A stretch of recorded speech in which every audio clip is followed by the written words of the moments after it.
Assalamualaikum warahmatullahi wabarakatuh Tribuners. Pagi ini podcast kita luar biasa. Saya kedatangan tamu Pak Kapolrestabes Bapak Najib, kemudian Pak Sekda Bapak Ratu Dewa, dan bahasanya juga sangat menarik begini, yakni tentang tawuran remaja ini yang semakin marak. Kita coba tanya beliau berdua dan apa penyebabnya dan bagaimana solusinya. Assalamualaikum Pak Najib, apa kabar? Waalaikumsalam warahmatullahi wabarakatuh. Alhamdulillah baik. Tampak bugar sekali ini. Alhamdulillah. Pak Ratu Dewa, apa kabar? Alhamdulillah. Semakin sehat? Alhamdulillah. Semakin sibuk Pak beraktivitas? Siap. Menjelang pilkada? Amin. Oke, kita mulai dulu dari Pak Kapolrestabes Ya. tentang bagaimana Pak situasi tawuran remaja kita di Palembang ini yang tampaknya semakin marak Pak. Silakan Pak. Baik.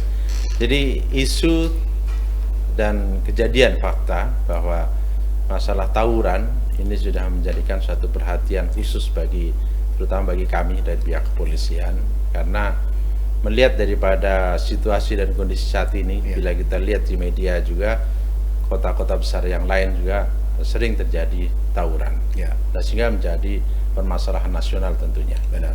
Dan lebih khusus lagi untuk di Kota Palembang, melihat kepada data yang ada, selama bulan Januari, Februari tahun 2023 ini sudah kurang lebih 15 kali tawuran terjadi tawuran. Iya benar. Yang mengakibatkan orang diantaranya adalah korban luka berat maupun meninggal. Ada 6 orang kurang lebih yang meninggal dunia akibat daripada tawuran. Nah, fenomena ini tentunya ada beberapa penyebab. Di antaranya adalah situasi dan kondisi saat ini pasca daripada COVID-19 yang dimana sekarang ini adalah sudah betul-betul kehidupan normal. Sehingga orang bebas berkerumun. Kayak euforia gitu. Betul. Euforia tinggi karena yang selama ini harus terkungkung di rumah atau harus dibatasi keluarnya, nah sekarang sudah bebas, bebas-bebasnya. Akhirnya permasalahan-permasalahan banyak yang muncul, diantaranya adalah tawuran. Itu yang pertama. Kemudian yang kedua, ini kaitannya dengan suatu kebiasaan yang dimana menurut kami adalah suatu kebiasaan ataupun mungkin sudah bisa diarahkan jadi suatu budaya. Bahwa di Palembang, saya melihat, saya juga sering bertanya kepada tokoh agama, kemudian tokoh masyarakat juga, nanyakan apa sih yang di sini masalah asmara subuh.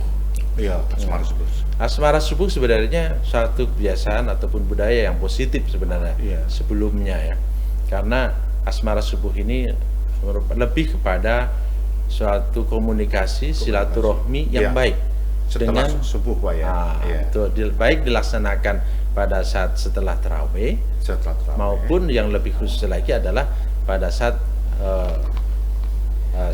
sahur dan sholat subuh. Mereka berkumpul, kemudian mereka saling silaturahmi sambil menunggu siang. Ini sebenarnya bagus.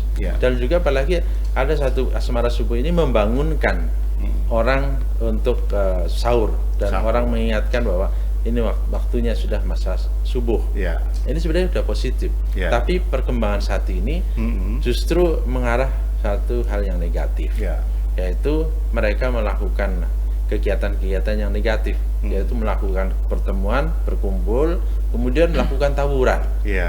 Itu yang menjadi permasalahan. Dan kemudian juga ditambah lagi ada satu kebiasaan di sini ada namanya tujah. Pisau. Orang tua dulu, kakek nenek sesepuh di Palembang itu sering membawa pisau. Nah, pisau ini sebenarnya manfaatnya kan bagus, karena digunakan untuk sesuai dengan kepentingannya. Ke pasar memotong daging ayam, daging sapi, kambing dan yang lain-lain. Ke sawah atau ke kebun untuk memotong rumput, memotong pohon dan yang lain-lain. Ini positif semua sebenarnya. Namun demikian, yang sekarang ini berkembang ada salah pemahaman oleh anak-anak yang saat ini. Mereka pada saat kita tangkap, mereka bertanya sama polisi, kenapa saya ini membawa senjata tajam ditangkap, diproses, sedangkan bapak, nenek, kakek dulu bawa pisau nggak apa-apa itu. Nah, itu yang menjadi satu pemahaman yang salah sebenarnya. Nah, sehingga yang bersangkutan sampai membawa parang, tombak, kemudian ada yang lebih memprihatinkan lagi, ada besi dibuat gergaji, seperti gergaji. Dan bahkan yang sangat memprihatinkan sekali, dan ini pernah kejadian yang di Jembatan Gledek kurang lebih bulan Februari kemarin. Itu ada pedang panjangnya 1 meter, kemudian pegangannya 4 meter. Nah, berarti 5 meter. Jarak 5 meter mereka bertempur, ya tentunya pasti ada korban di situ. Sehingga korban akhirnya meninggal dunia. Nah, inilah beberapa penyebab sehingga saat ini banyak terjadi tawuran. Nah, kemudian memang ada penyebab yang lain lagi di luar daripada hal itu, melihat kepada sarana prasarana yang ada di Kota Palembang, terutama dari sisi alat penerangan, lampu. Nah, memang kami sudah komunikasi dengan Pak Sekda. Alhamdulillah sudah banyak yang ditindaklanjuti dan sudah ada penerangan. Namun demikian masih ada beberapa tempat yang mereka manfaatkan di situ untuk sebagai tempat pertempuran, tempat tawuran, karena gelap. Nah, sehingga banyak juga masyarakat di sini pada saat kami melakukan kegiatan curhat, baik yang Jumat curhat maupun pada saat sholat subuh keliling, itu banyak mereka memberikan masukan. Keluarnya juga ternyata yang kelahi itu bukan warga di situ, tapi pendatang dari samping kanan kiri. Nah, kenapa datang ke situ? Memanfaatkan situasi tempat yang penerangan tadi, kurang penerangan tadi. Begitu. Baik, luar biasa ini penjelasan dari Pak Kapolres, Pak Kapolres Tabes Palembang, dan sekarang kita beralih ke Pak Ratu Dewa. Pak Ratu Dewa, tadi disebutkan oleh Pak Ngajib bahwa salah satu sebab antara lain, ya meskipun ada sebab lain saya kira, ada faktor soal penerangan jalan. Nah, bagaimana upaya Pemkot, baik itu soal penerangan jalan maupun upaya-upaya lain agar tawuran ini tidak berkepanjangan, Pak Ratu Dewa? Silakan. Baik, terima kasih Pak Hadi Prayogo. Mohon izin Pak Kapolres, bicara tentang tawuran, termasuk ada juga di dalamnya itu masalah geng motor dan lain sebagainya, itu Mas Hadi tidak terlepas dari seperti sudah disinggung oleh Pak Kapolres Tabes. Jadi pendekatannya memang ada dua, dari sisi internal dan dari eksternal. Kita tahu bahwa dari internal memang faktor intelijensia, faktor dari jenis kelamin, dari usia, dan yang tidak kalah penting seperti disebutkan oleh Pak Kapolres Tabes adalah keluarga.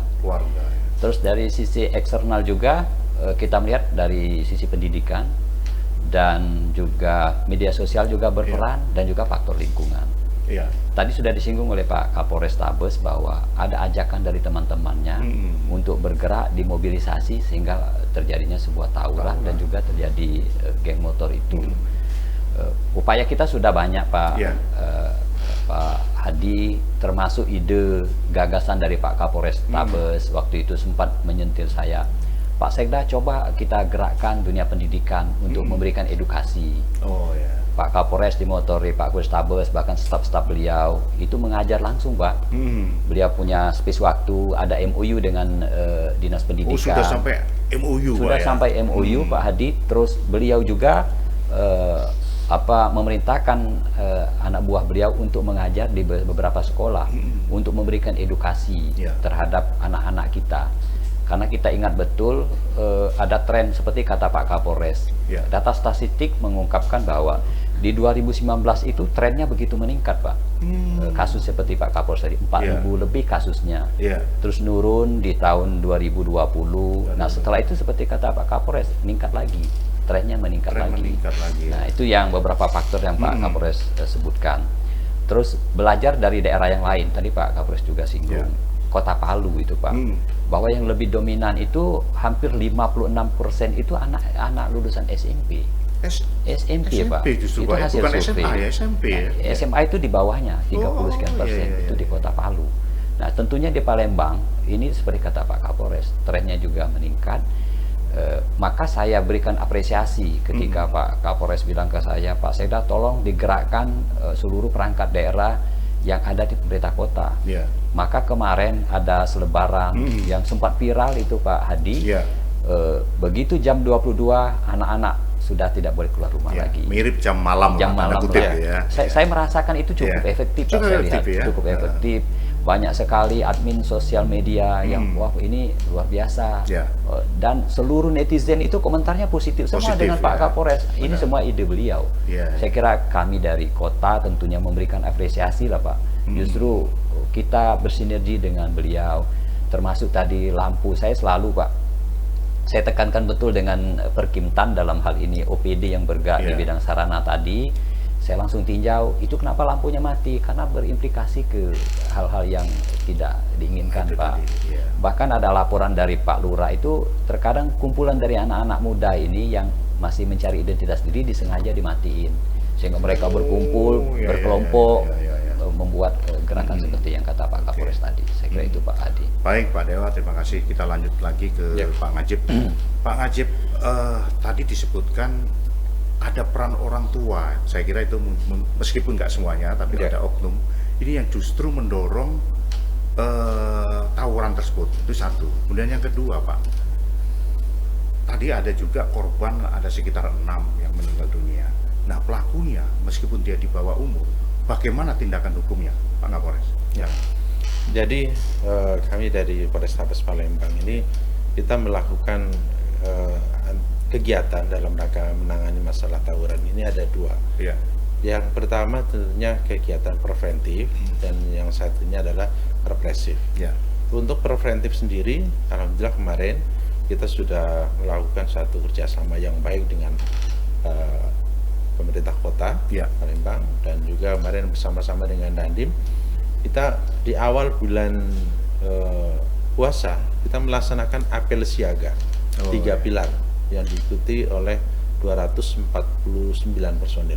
Itu gabungan dari Babinsa, Babin Kamtipmas dan Lurah Sekota Palembang. Ini tujuannya adalah untuk memberikan pengetahuan, memberikan pesan kepada para 3 pilar ini supaya mereka yang turun langsung ke lapangan, mereka yang langsung berhadapan dengan masyarakat itu memberikan pesan-pesan Kamtipmas. Tentunya untuk mengajak kepada masyarakat, terutama orang tua, tentunya untuk memperhatikan tindak tanduk perilaku daripada anak-anak ini. Karena dari data yang ada, hampir seluruhnya yang aktif mereka melakukan tawuran adalah yang anak-anak. Baik anak-anak itu yang masih sekolah maupun yang sudah tidak sekolah. Sekolah lagi, dropot.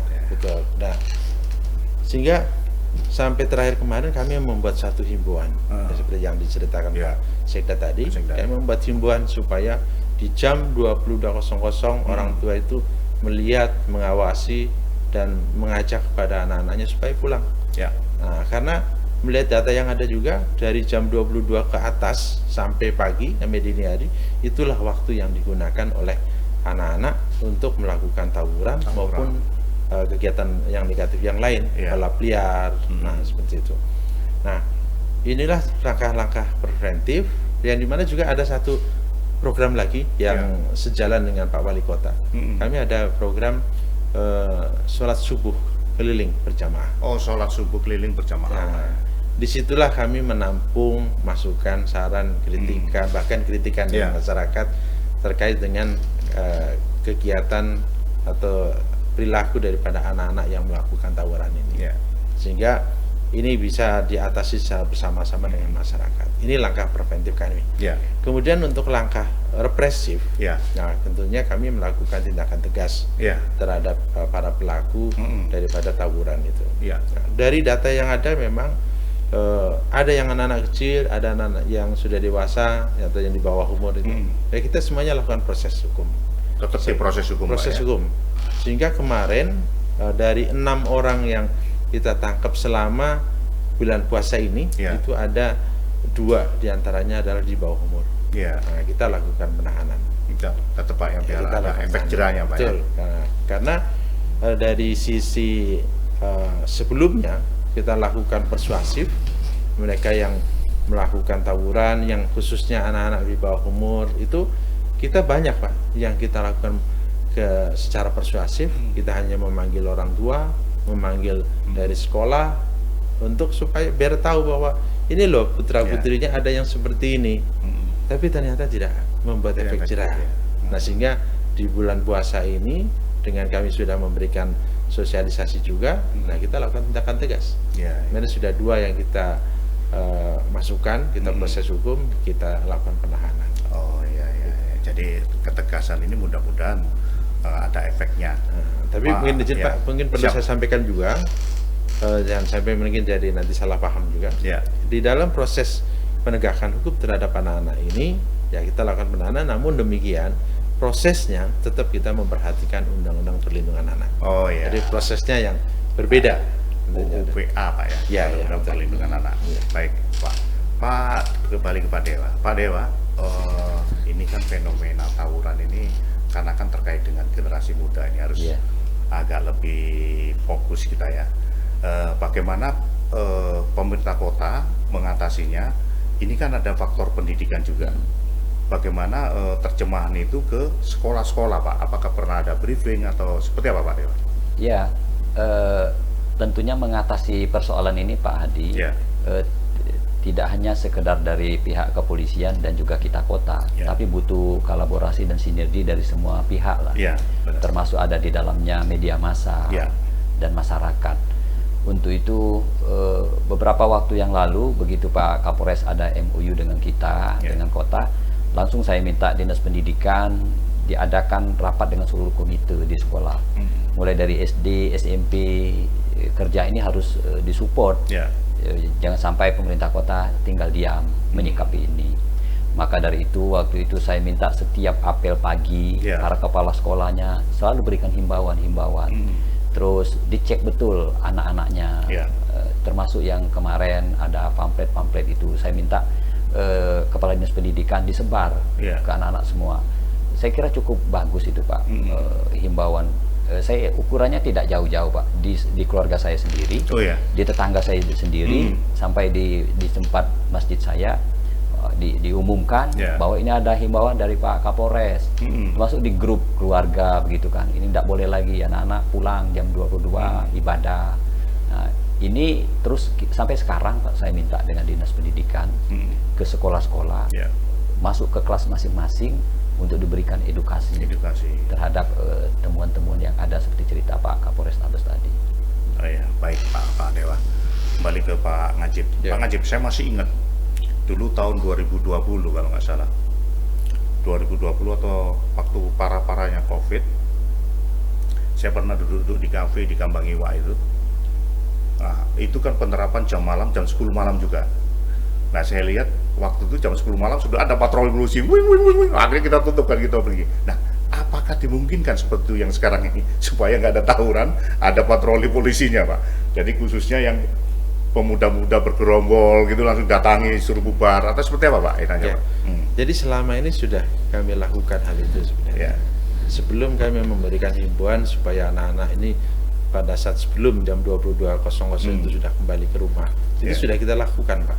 Kita patroli, kita optimalkan patrolinya, kemudian apabila anak-anak yang berkumpul atau berkerumun, itu langsung kita lakukan tindakan. Bubaran, kita geledah mereka. Nah, kalau tidak ada permasalahan pasti kita langsung bubarkan. Ini sudah dilakukan sebenarnya. Nah, sehubungan dengan yang sekarang ini meningkat juga untuk terjadi tawuran, akhirnya kita juga tingkatkan lagi untuk kegiatan preventif tadi, masalah patroli. Nah, ini kita sudah lakukan hal itu. Jadi, dan kita sudah menambah personil lagi Pak ini. Tambah personil Pak untuk khusus tawuran Pak ya? Iya Pak. Jadi kami terutama dari Polsek Pak ya, karena ini selama bulan puasa kan pelayanan di siang hari juga berkurang, sehingga sampai kita terapkan anggota Polsek kita bagi 2. Kalau biasanya malam itu hanya yang piket jaga, kalau sekarang tidak Pak, kita bagi 2, masuk siang dan masuk malam. Nah, ini untuk memperkuat, tadi Pak ya, kegiatan malam Pak, karena kalau kegiatan siang alhamdulillah landai saja, tapi malam inilah yang Apalagi puasa ini Pak ya, siang itu difokuskan ke malam Pak ya. Dan juga patroli itu kita sudah penebalan lagi Pak. Jadi kita gunakan patroli skala besar. Kita bergabung dengan TNI, kemudian kita bergabung juga dengan dari POM TNI, kemudian juga dari BRIMOB. Oh, jadi aparat gabungan Pak. Ya, dan juga kita sudah menambahkan sebenarnya Pak. Kita melakukan tindakan tegas dengan kita melakukan operasi secara stasioner. Nah, untuk biar mereka ini terutama yang kalau mulai dari sore kan mereka berkumpul-kumpul ini. Kalau bulan puasa ini setelah terawih mereka kumpul-kumpul menunggu malam, menunggu lengahnya aparat, baru dia keluar baik dia balap liar ataupun dia melakukan tawuran. Dan mereka lakukan itu bukan di komplek rumahnya, tapi di tempat lain, di luar. Betul, yang jadikan ajang untuk mereka melakukan tawuran. Dan juga ada hal yang sebenarnya kemarin sudah kita lakukan seperti sampaikan Pak Sekda, ada kerjasama dengan dari Dignas. Itu waktu itu sebelumnya ada kelompok yang dibuat oleh anak-anak sekolah. Itu ada 9 aliansi Pak. Geng Pak. Geng aliansi. Itu bermainnya dia di media sosial, di Instagram. Dia sampai dia membuat tantangan untuk bertemu, berkelahi, dia membuat di situ. Alhamdulillah kemarin sudah kita bubarkan. Nah, sehingga dengan kerjasama dari Dignas, kemudian kami juga diberikan kesempatan oleh Dignas itu untuk menjadi pembina upacara pada saat Hari Kesadaran Nasional tanggal 17 atau minggu pertama awal bulan. Nah, itu yang kita semua pejabat di Polrestabes kita jadi pembina upacara. Ini tujuannya adalah untuk memberikan pesan Kamtibmas kepada. Jadi upacara sekaligus briefing gitu Pak ya. Betul, ini supaya anak-anak sekolah ini lebih banyak untuk memahami apa yang tidak harus dilakukan.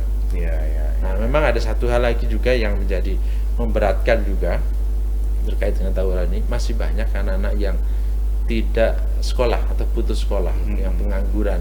Ini banyak juga Pak. Mereka lah yang lebih banyak memprovokatori terhadap anak-anak yang masih sekolah gitu. Sehingga mereka melakukan tawuran ataupun balap liar. Nah, kemarin alhamdulillah kita kerjasama juga dengan pemerintah kota. Dengan MDP.